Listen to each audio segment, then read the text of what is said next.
I stared at my reflection in the elevator doors of Memorial Health Hospital, adjusting my blazer one last time. 10 years ago, I'd walked out of these same doors in tears after dropping out of medical school. Now I was returning as someone entirely different, though my family didn't know that yet. "Dr. Sarah Carter?" A voice called as I stepped into the lobby. "The board is waiting for you in conference room A." I nodded, suppressing a smile. If only my father could see me now. Dr. James Carter, the renowned surgeon, who'd spent years telling everyone how his daughter had failed him by quitting medical school in her 3rd year. "She couldn't handle the pressure," he'd say at every family gathering, shaking his head in disappointment. "Now look at her working some corporate job instead of saving lives like a real doctor."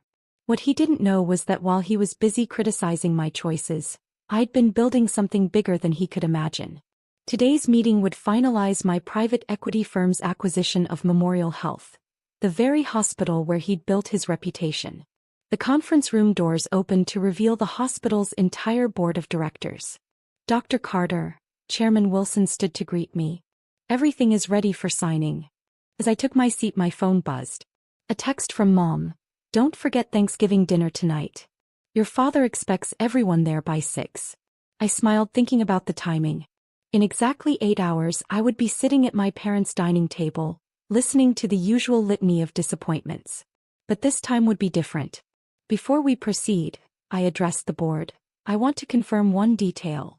All staff contracts will be honored under the new ownership?" "Yes," Wilson nodded. "Though we're curious about your insistence on keeping the current surgical team intact. Let's just say I have a personal interest in maintaining Memorial's excellence in surgery," I replied, thinking of my father's department. As I signed the final papers, making me the owner of Memorial Health, I couldn't help but remember the day I'd left medical school. I discovered that while I loved medicine, my true talent lay in fixing broken systems rather than broken bodies. Instead of becoming another surgeon, I'd chosen to build a company that acquired and transformed struggling hospitals. "Congratulations, Dr. Carter," Wilson said, shaking my hand. "Memorial Health is now yours." I checked my watch, 2 p.m. Just 4 hours until Thanksgiving dinner, where my family would once again gather to remind me of my greatest failure. "One more thing," I said to Wilson. "I'd like the board to join me for dinner tonight. There's someone I think you should meet." As I drove to my parents' house later that evening, I thought about how everything was about to change. The familiar ache of being the family disappointment had fueled me for years, driving me to build something they couldn't ignore. I pulled into the driveway, noticing my brother's Tesla parked front and center. The pride of place as always. Michael, the successful cardiologist who'd followed in our father's footsteps. The perfect son. Inside, the house smelled of turkey and judgment. Mom hugged me briefly, already distracted by her hosting duties. Dad barely looked up from his wine glass. "Sarah," Michael called out, smirking. "Still working in business? You know, Dad just saved another life today." "What did you do?" "Look at spreadsheets." I took a deep breath, checking my phone. The board would be arriving soon. "Actually," I started, but Dad cut me off. "At least she has a job," he sighed. "Though it's a shame she couldn't handle medical school. All that potential wasted on pushing papers." The doorbell rang. "Are we expecting someone else?" Mom asked, frowning. I stood up, smoothing my blazer. "Yes, actually. Some colleagues of mine." I walked to the door, my heart pounding with anticipation. "And Dad? They have something interesting to tell you about Memorial Health." The door opened to reveal Chairman Wilson and the entire hospital board, all smiling at me with newfound respect. "Dr. Carter," Wilson said loudly, "your acquisition of Memorial Health is complete. Shall we discuss your plans for the surgical department with your father?" The sound of my mother's wine glass shattering on the floor was just the beginning. The silence in the dining room was deafening. My father's face had drained of all color, his usual confident posture crumbling as Chairman Wilson's words sank in. My brother Michael's smirk had frozen into something between disbelief and horror. I don't understand," my father finally managed, looking between me and the board members. "Acquisition, Sarah." Chairman Wilson stepped forward, seemingly oblivious to the family drama unfolding. "Dr. Carter, your daughter's private equity firm has been transforming struggling hospitals across the country.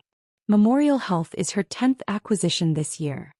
My mother, still frozen by her shattered wine glass, whispered, 10 hospitals? 11 actually, I corrected quietly. We closed on St. Luke's last month.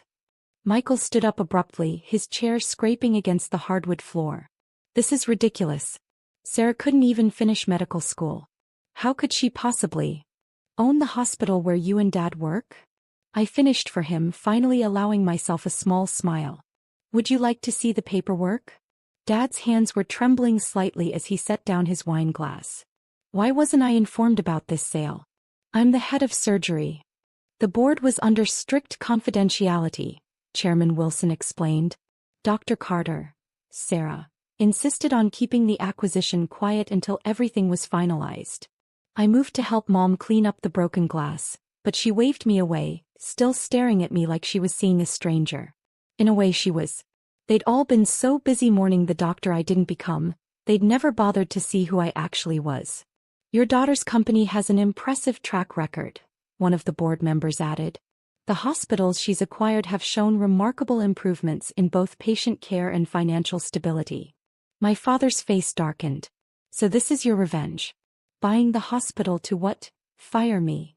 I felt a flash of hurt, quickly replaced by determination. Even now he assumed the worst of me.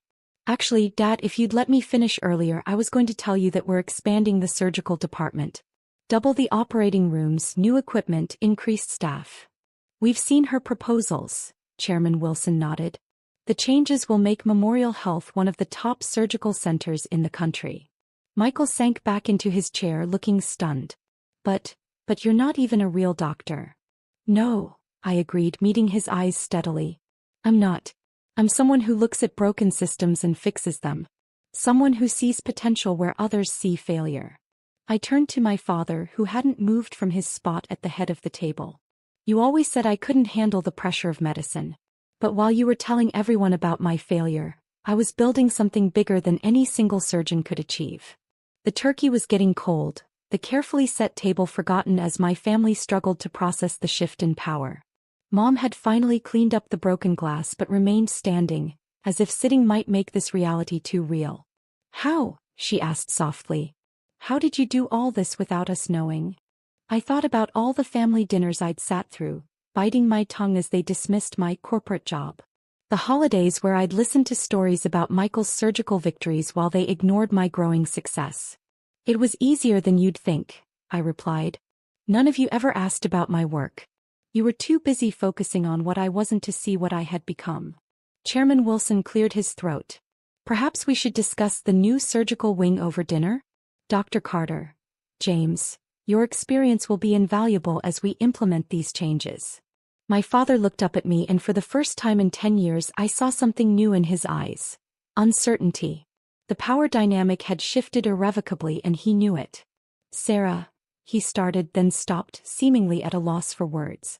But this wasn't about revenge or power. It was about finally being seen for who I was, not who they'd wanted me to be. The board members are staying for dinner, I said, taking my seat at the table. We have a lot to discuss about Memorial Health's future. Your future, Dad.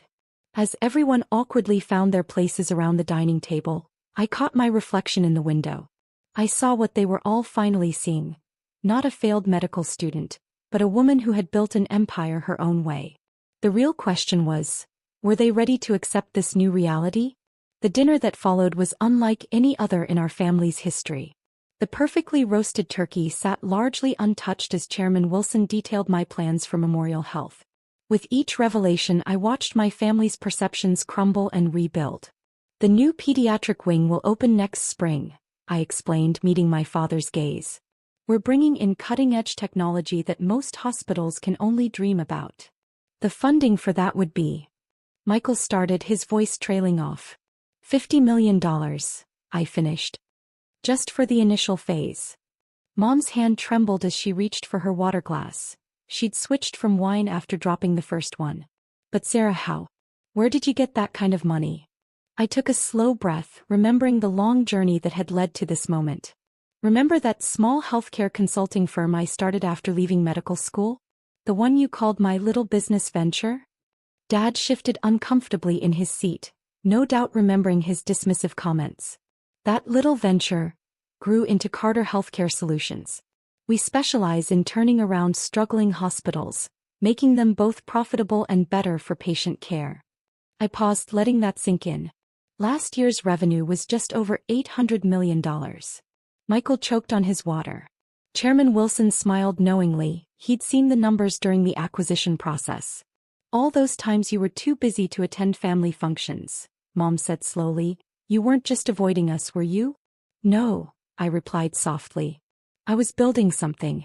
I was flying around the country, meeting with hospital boards, securing investments, creating change. But none of you ever asked what I was actually doing. My father, who hadn't spoken much since the board's arrival, finally found his voice. Why didn't you tell us? The question hung in the air, heavy with years of unspoken hurt. I set down my fork and looked directly at him. Would you have listened, Dad? Really listened? Or would you have just told me again how I was wasting my potential by not becoming a surgeon? His face flushed, but he didn't argue. He couldn't, not with the hospital board sitting at his table, not with the evidence of my success so clearly displayed. Dr. Carter, Chairman Wilson addressed my father, your daughter has revolutionized healthcare management across 6 states. The medical journal is running a feature on her next month. I watched as pride and embarrassment battled across my father's face. For the first time he was seeing me through someone else's eyes, not as his failed daughter, but as a force in the medical world, albeit in a different way than he'd imagined. The surgical department, he said finally, his voice rough. You're really expanding it? Yes, I nodded. Because despite everything, Dad, you're an excellent surgeon. The department you've built deserves to grow. This isn't about revenge, it's about making something better. Tears welled in Mom's eyes. Oh, Sarah. We've been so blind. Michael, who had been uncharacteristically quiet, suddenly stood up. I need some air, he muttered, heading for the patio. I followed him outside, leaving the board members discussing plans with our parents. The night air was crisp, carrying the last hints of autumn. All these years, Michael said without turning around, I've been looking down on you. The family failure. My little sister who couldn't cut it in medical school. And now? I asked quietly. He turned and I saw something I'd never seen in my brother's eyes before. Respect.